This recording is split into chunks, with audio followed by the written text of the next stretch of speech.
Selamat pagi saudara, sebelum kita membaca dan merenungkan firman Tuhan, mari kita berdoa.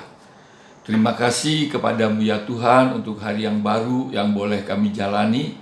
Kami hendak menjalaninya bersama dengan Tuhan, dengan tuntunan Tuhan dan firman-Mu. Karena itu kami hendak membaca dan merenungkannya, biarlah Tuhan mengajar kami supaya kami mendapat berkat daripadanya dalam Tuhan Yesus. Amin. Saudara, pembacaan firman Tuhan pada pagi atau hari ini diambil dari Roma 15 ayat 22 sampai dengan ayat yang ke-33. Tapi saya hanya akan membacakan Roma 15 ayat 25, 26, dan 27 yang mengatakan demikian.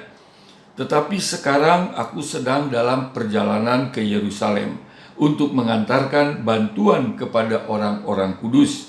Sebab Makedonia dan Akhia telah mengambil keputusan untuk menyumbangkan sesuatu kepada orang-orang miskin di antara orang-orang kudus di Yerusalem. Keputusan itu memang telah mereka ambil, tetapi itu adalah kewajiban mereka. Sebab jika bangsa-bangsa lain telah beroleh bagian dalam harta rohani orang Yahudi, maka wajiblah juga bangsa-bangsa lain itu melayani orang Yahudi dengan harta duniawi mereka.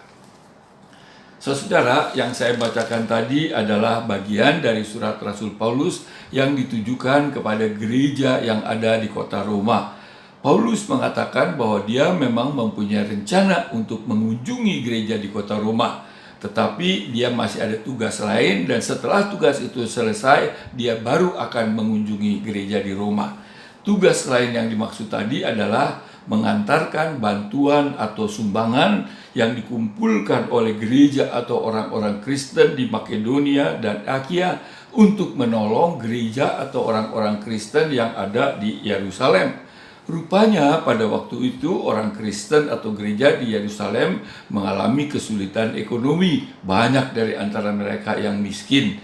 Sehingga orang-orang Kristen yang ada di luar Yerusalem, di luar Yahudi, yaitu tadi misal dikatakan Makedonia dan Akhia, mereka mau mengumpulkan sumbangan untuk diberikan atau membantu orang-orang Kristen yang dalam kesulitan di Yerusalem tadi.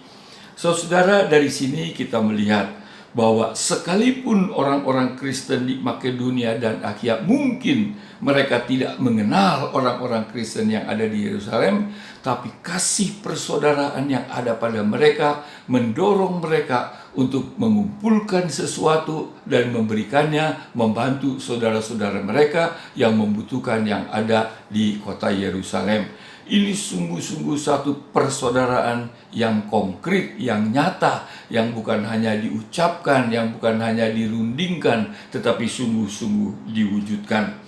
Saudara, itulah yang memang seharusnya terjadi di antara orang-orang percaya kepada Kristus dimanapun kita berada, saling memperhatikan, saling menolong, saling membantu, terutama bagi mereka yang membutuhkan.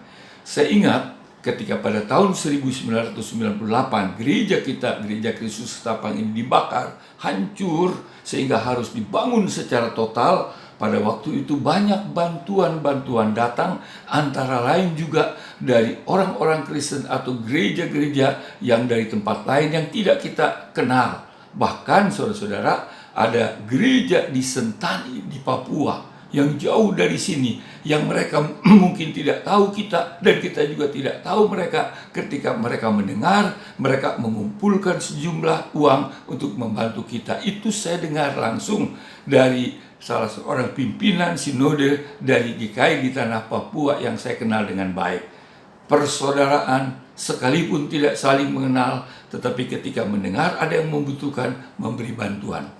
Sesudah bulan lalu saya pergi ke Korea, mengunjungi gereja di sana, satu sinode yang cukup besar, gedung-gedung gerejanya banyak yang besar-besar, kantornya juga banyak yang besar-besar, dan mereka mengatakan mereka telah mengirim lebih dari 2.000 orang misionaris ke berbagai penjuru di luar Korea. Dan target mereka adalah mengirim 10.000 misionaris keluar Korea. Mereka menyadari Mereka telah mendapatkan karunia rohani, harta rohani yang sangat besar, yaitu keselamatan di dalam Tuhan Yesus Kristus melalui bangsa-bangsa lain, Eropa, Amerika, dan sebagainya.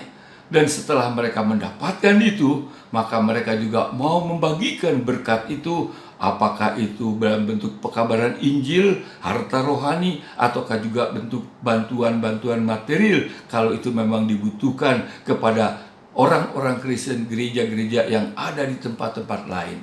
Jadi kembali kita melihat ini, saudara, baik yang kita alami gereja Kesutapang, bantuan dari berbagai gereja ketika kita dibakar, ataupun apa yang saya katakan tadi yang dilakukan oleh gereja di Korea, itu semua adalah suatu perwujudan daripada kasih persaudaraan di dalam Kristus, sekalipun tidak saling mengenal, sekalipun tidak akrab, tetapi ketika mengetahui yang satu membutuhkan bantuan, maka yang lain dengan sukarela memberikan bantuan. Bahkan dikatakan di sini tadi dalam bacaan, bantuan itu bukan seruan, bukan hanya anjuran, tapi wajib harus kita lakukan dalam rangka mewujudkan persaudaraan, persatuan di dalam Kristus. Biarlah firman Tuhan ini kita camkan dan kita laksanakan dalam kehidupan kita selaku pengikut Kristus. Kita berdoa. Terima kasih kepadamu Tuhan untuk firman-Mu. Biarlah Tuhan terus berbicara, menolong kami, supaya kami dapat melaksanakan firman Tuhan dalam mewujudkan kasih, persatuan, dan persaudaraan di dalam Kristus untuk saling membantu sesama saudara seiman sekalipun mungkin tidak kami kenal. Tuhan berkati hidup kami, keluarga kami, usaha dan pekerjaan kami. Terima kasih Tuhan. Amin.